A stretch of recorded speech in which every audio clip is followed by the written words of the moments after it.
ആലോചിക്കുമ്പോൾ സത്യം പറഞ്ഞാൽ ഒരു സന്തോഷം. Welcome back to my series episode number 14. ഇപ്പോൾ ഇലക്ഷൻ ചൂടിലാണോ? മുൻപുള്ള ഇലക്ഷനെ വെച്ച് നോക്കുന്ന സമയത്ത് ഇത്തവണത്തെ ഇലക്ഷന് ഒരുപാട് മാറ്റങ്ങൾ ഞാൻ കാണുന്നുണ്ട്. അതിൽ എനിക്ക് സന്തോഷം ഉണ്ടാക്കിയ ഒരു കാര്യം എന്താണെന്ന് വെച്ചിട്ടുണ്ടെങ്കിൽ, ഇത്തവണ കേരളത്തിൽ അങ്ങോളം ഇങ്ങോളം സ്ഥാനാർത്ഥി പട്ടിക പ്രഖ്യാപിച്ച സമയത്ത് ഒരുപാട് യുവാക്കൾ സ്ഥാനാർത്ഥികളായിട്ട് നിന്നിട്ടുണ്ട്. അത് ഏത് പാർട്ടിക്കും ആയിക്കോട്ടെ, ഏത് പാർട്ടിയുടെ ബാനറിൽ നിൽക്കുന്ന സ്ഥാനാർത്ഥികളോ ആയിക്കോട്ടെ, ഒരുപാട് യങ്സ്റ്റേഴ്സ് മുൻനിരയിലോട്ട് വന്നിട്ടുണ്ട്.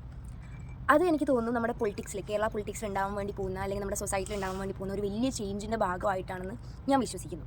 പൊതുവിൽ നമ്മൾ കേട്ടിട്ടുള്ളൊരു കാര്യം, രാഷ്ട്രീയം എന്ന് പറയുന്നത് മുതിർന്നവർക്ക് ഉള്ളതാണ്, അല്ലെങ്കിൽ മുന്നിൽ നിന്ന് നയിക്കേണ്ടത് ഒരുപാട് വർഷത്തെ എക്സ്പീരിയൻസ് ഉള്ളവരാണ് എന്നൊക്കെ നമ്മൾ കേട്ടിട്ടുണ്ട്. പക്ഷേങ്കിൽ അങ്ങനെയല്ല, യുവാക്കൾക്കും നമ്മുടെ സമൂഹത്തിൽ ചിലതൊക്കെ ചെയ്യാനുണ്ട്. അവരും പൊളിറ്റിക്സ് പോലത്തെ ഒരു ഇതിലേക്ക് ഇറങ്ങി വരുന്ന സമയത്ത് അവർക്കും ഒരുപാട് കാര്യങ്ങൾ നമ്മുടെ സമൂഹത്തിന് വേണ്ടി ചെയ്യാനുണ്ട് എന്നുള്ളത് ഒരു കാണിച്ചു കൊടുക്കാനുള്ള ഒരു അവസരം കൂടിയായിട്ടാണ് ഞാൻ ഇത്തരത്തിലുള്ള ഇലക്ഷൻ കാണുന്നത്.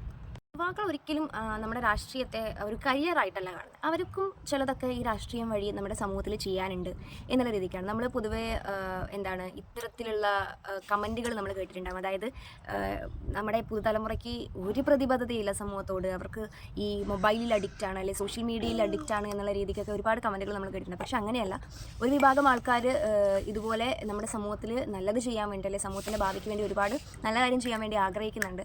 അത്തരത്തിലുള്ള ഒരു ഗ്രൂപ്പ് ഓഫ് ആൾക്കാരാണ് ഇത്തരത്തിൽ ഇന്ന് നമ്മുടെ സമൂഹത്തിൽ ഇതുപോലെ മാറ്റങ്ങൾ വരണമെന്ന് ആഗ്രഹിക്കുന്ന ആൾക്കാരാണ് ഇലക്ഷന് നിന്നിട്ടുള്ള കാൻഡിഡേറ്റ്സ് എന്ന് ഞാൻ വിശ്വസിക്കുന്നത്. നമ്മുടെ സമൂഹത്തിൽ യുവാക്കൾ ഒരുപാട് പ്രശ്നങ്ങൾ അഭിമുഖീകരിക്കുന്നുണ്ട്. അത് തൊഴിൽ മേഖലകളാണെങ്കിലും വിദ്യാഭ്യാസ മേഖലയാണെങ്കിലും അവരുടെ ജീവിത ചെലവ്, യാത്ര.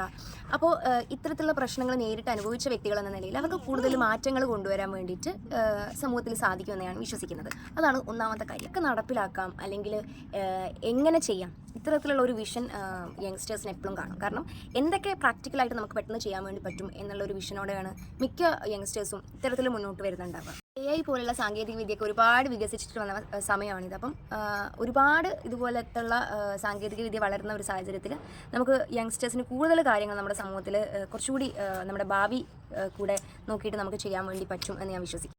പൊളിറ്റിക്സിൽ മാത്രമല്ല, സമൂഹത്തിലെ പല മേഖലകളിലും ഇതുപോലെ യുവാക്കൾ മുൻനിരയിലേക്ക് തന്നെ കടന്നു വരണം. അതിലേക്കുള്ള ഒരു ഫസ്റ്റ് സ്റ്റെപ്പായിട്ട് നമ്മുടെ കേരളത്തിലെ പൊളിറ്റിക്സ് മാറട്ടെ. ഇനിയും പൊളിറ്റിക്സിലൂടെ കടന്നു വന്ന എല്ലാ യുവാക്കൾക്കും ഒരുപാട് കാര്യങ്ങൾ നമ്മുടെ കേരളത്തിൻ്റെ ഭാവിക്ക് വേണ്ടി ചെയ്യാൻ വേണ്ടി പറ്റട്ടെ. കാരണം കേരള സമൂഹം എപ്പോഴും ഇത്തരത്തിലുള്ള മാറ്റങ്ങളെ സ്വീകരിച്ചിട്ടുണ്ട്. അതുപോലെ ഈ മാറ്റം ഒരു അനിവാര്യമായിട്ടാണ് ഞാൻ കാണുന്നത്. അപ്പം ഈ ഒരു അനിവാര്യതയും കേരളം സ്വീകരിക്കട്ടെ.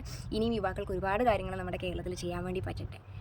അപ്പോൾ നമ്മുടെ സമൂഹത്തിൽ പുതിയ ചിന്തകളും പുതിയ രീതികളൊക്കെ യുവാക്കളിലൂടെ വരട്ടെ. അപ്പോൾ യുവത്വത്തിൻ്റെ ശബ്ദം ഉയരട്ടെ, മാറ്റത്തിൻ്റെ കാലം തുടങ്ങട്ടെ. അപ്പോൾ അത്രയേ ഉള്ളൂ. അടുത്ത വീഡിയോ കാണാം. ബൈ.